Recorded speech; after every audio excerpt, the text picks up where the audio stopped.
Hello everyone, this is Harish Gangwar and today I have read a video on the chapter The Last Leaf.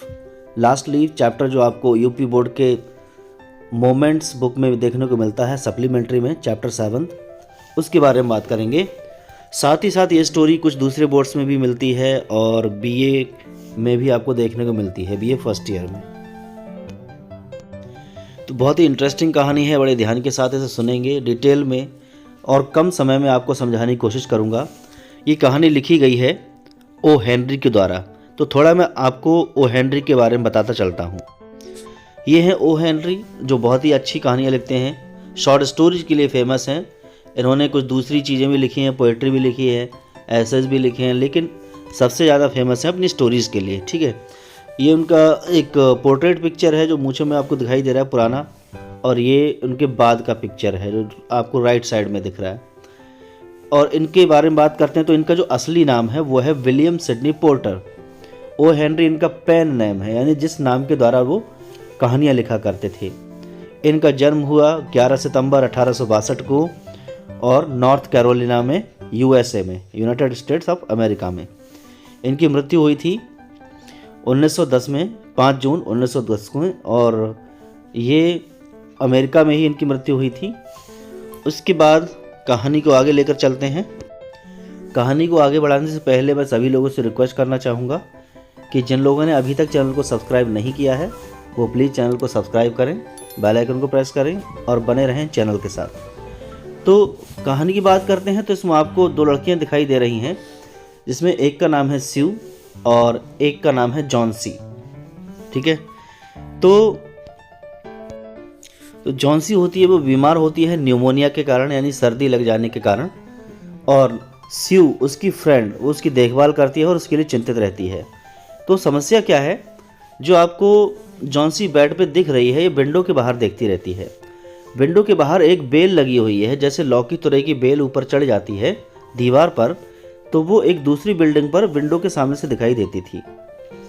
तो ये पत्तियां गिनती रहती थी, लगभग 100 पत्तियां उस बेल पर थीं और धीरे धीरे उनको गिनती जाती है जैसे जैसे पत्तियां गिरती हैं। 100, 90, 80, 88, 87 ऐसे करके गिनती जाती है। लास्ट में कुछ ही पत्तियां बचती हैं और लास्ट में ऐसा होता है जब स्यू इस बात को सुनती है और देखती है तो वह चिंतित हो जाती है कि ये लड़की ठीक कैसे होगी अगर यही सोचती रहेगी तो।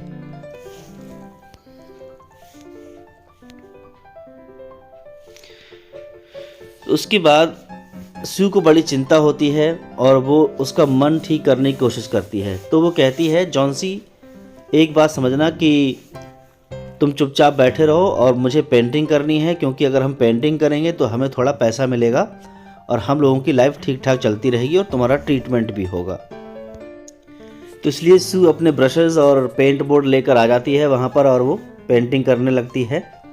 और वो चाहती है कि वो विंडो के पर्दे को बंद कर दे जिससे जॉन्सी बाहर ना देखे और पत्तियों को ना गिने, इसलिए। लेकिन वो चाहती है कि उसकी पेंटिंग ठीक ठाक बने तो पर्दे को बंद भी नहीं कर सकती।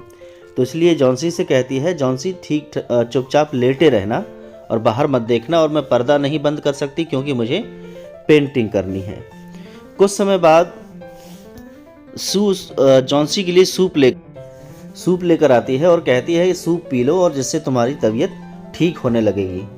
लेकिन जॉन्सी सूप को पीने से इनकार कर देती है और पत्ती की ओर देखती रहती है और कहती है कि ये पत्ती गिर जाएगी तो मैं भी मर जाऊंगी और मुझे भूख नहीं है, मुझे कुछ नहीं खाना पीना है।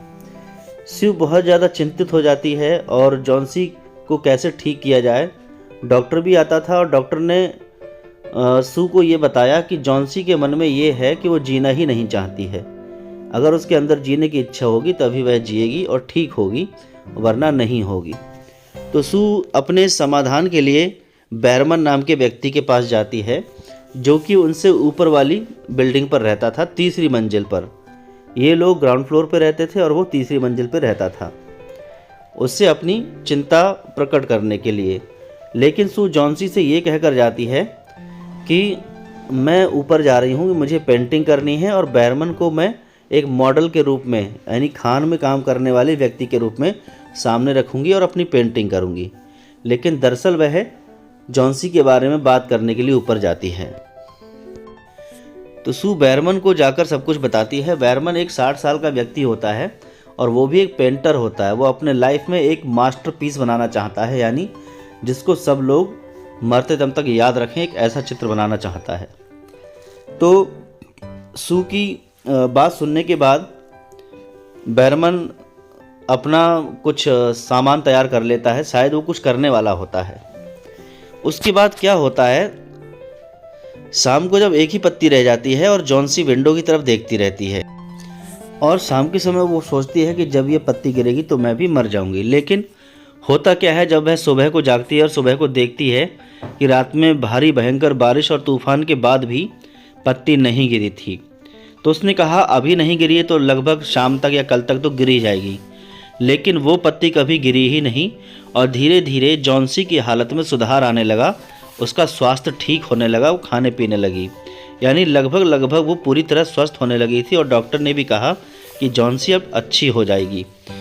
लेकिन होता क्या है, जब सू जॉन्सी के पास आकर बैठती है और उससे सारी बातें करती है और कहती है कि आपको पता है बैरमन के बारे में कि उसकी मृत्यु हो गई, वो कल न्यूमोनिया से मर गए, और उसके बारे में बताती है कि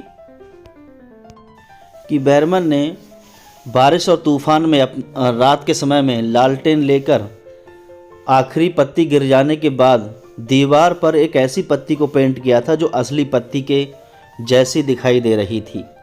और सू जॉन्सी से ये सवाल पूछती है, अच्छा एक बात बताओ कि इतना भारी भयंकर तूफान चल रहा था और बारिश भी हो रही थी, हवा चल रही थी, तो ये पत्ती गिरी क्यों नहीं?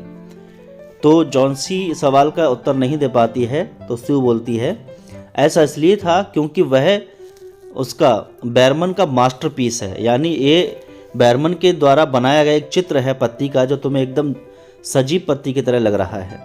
तो इससे जॉन्सी को पता चलता है कि बैरमन बेचारे ने रात भर में पेंटिंग बनाई थी बारिश में भीगते हुए और बहुत ही सुंदर, लेकिन ऐसा करने के साथ साथ बारिश में भीग जाने के बाद वह गीले कपड़ों में जाता है, अपने बिस्तर पर लेटता है और अगले दिन चौकीदार बताता है कि बैरमन की तो मृत्यु हो चुकी है और न्यूमोनिया की वजह से उसकी डेथ हो जाती है। लेकिन वह अपने मास्टरपीस से एक नव युवती को, यानी एक लड़की को जान देने में काबिल हो पाता है।